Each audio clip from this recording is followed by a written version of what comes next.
Hello everyone. तो चलो आज पढ़ते हैं projectile motion. Okay, projectile motion पढ़ते हैं। तो चिंटू की बातें याद करनी पड़ेगी। तो क्या हुआ, एक दिन चिंटू ने बगीचे में लगा आम को तोड़ने के लिए क्या किया, एक टेढ़े एंगल पर पत्थर मारा। ठीक है, तो फिज़िक्स की भाषा में चिंटू ने क्रिएट कर दिया क्या, प्रोजेक्टाइल मोशन। क्या क्रिएट कर दिया, प्रोजेक्टाइल मोशन, जिसके बारे में हम पढ़ेंगे। जब कोई भी चीज़ हवा में किसी एंगल पर फेंकी जाती है, ओके, वो सिर्फ ग्रेविटी के भरोसे आगे और नीचे गिरता है, उसे प्रोजेक्टाइल मोशन कहते हैं। ठीक है, पत्थर के यह जो कर्व्ड कहना चाहिए, कर्व्ड रास्ता है, ठीक है, कर्व रास्ता बनता है, उसे पैराबोला या ट्रेजेक्ट्री कहते हैं। ओके, तो अब चिंटू के दिमाग के हेल्प से ये चीज़ें अपन समझने की कोशिश करते हैं। जब चिंटू ने क्या किया,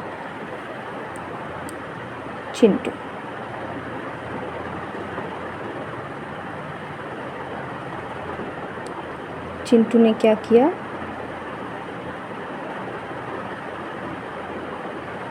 ये पत्थर फेंका। ठीक है, आम का पेड़ है, ये आम का पेड़ है और इसमें लगे हुए हैं आम। तो इसने पत्थर फेंका, कैसे, पैराबोलिक पाथ पे।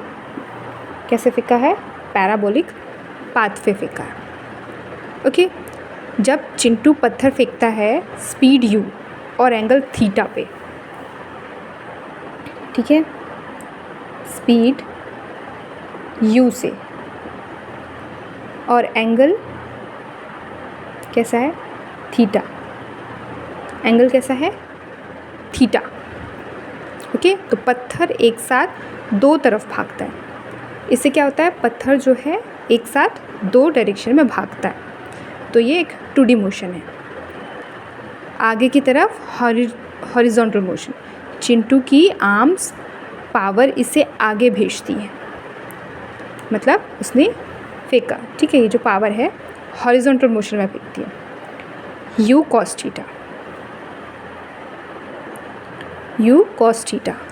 ओके, अगर हवा के रेसिस्टेंस को ना माने तो आगे बढ़ने की स्पीड हमेशा कांस्टेंट रहेगी।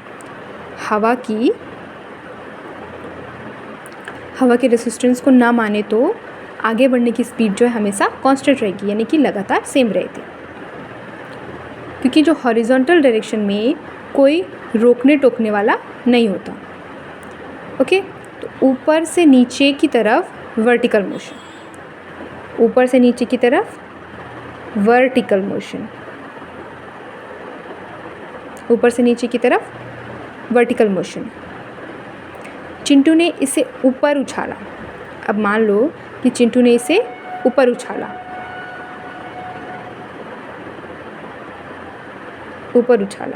ठीक है, ऊपर की तरफ उछाला, तो u sin थीटा। लेकिन यहाँ एंट्री होती है विलन, यानी कि ग्रेविटी की। जब वो कोई भी चीज़ ऊपर उछालता है वर्टिकल मोशन में, ठीक है, u sin थीटा। तो यहाँ पर जो एक विलन की एंट्री होती है, कौन है, gravity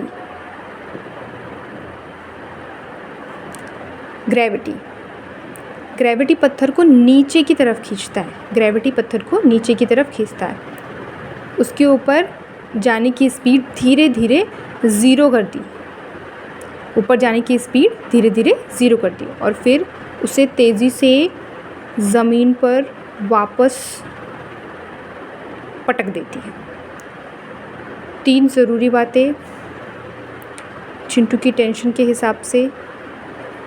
time of flight, first is time of flight, पत्थर हवा में कितनी देर तक रहेगा और चिंटू कितनी देर तक सांस रोककर खड़ा रहा। First is time of flight.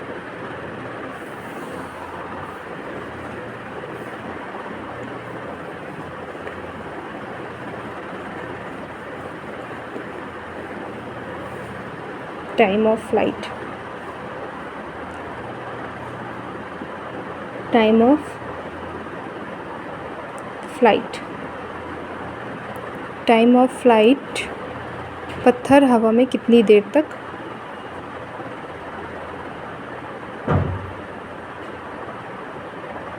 हवा में कितनी देर तक रहा। Okay, that is T is equal to 2u sine theta upon g. अब आता है maximum height. Maximum height, maximum height, पत्थर सबसे ऊंचा कितना गया, मतलब कितनी ऊंचाई तक गया वो पत्थर।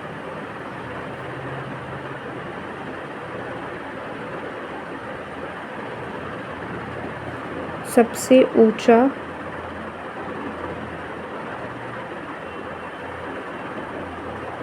कितना गया। इस पॉइंट पर वर्टिकल वेलोसिटी ज़ीरो हो जाती है। इस पॉइंट पर वर्टिकल वेलोसिटी ज़ीरो हो जाती है।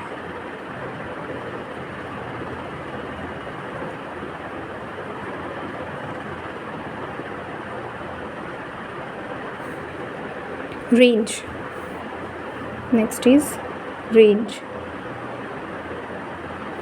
रेंज, पत्थर चिंटू से कितनी दूर जा गिरा। पत्थर चिंटू से कितनी दूर जा गिरा। आम के पेड़ पर गिर गया या पड़ोसी के खेत में।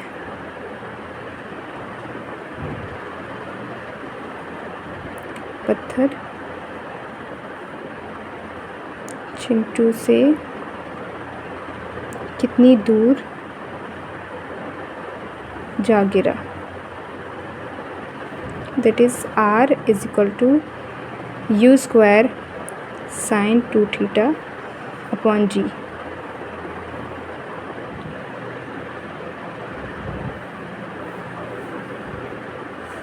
अगर चिंटू को सबसे लंबी दूरी मैक्सिमम रेंज कवर करनी है तो उसे पत्थर 45 डिग्रीज़ के एंगल पर फेंकना होगा। अगर 90 डिग्रीज़ तो सीधा ऊपर। तो आम तो नहीं टूटेगा पर पत्थर सीधा चिंटू के सर पर आकर ज़रूर गिरेगा।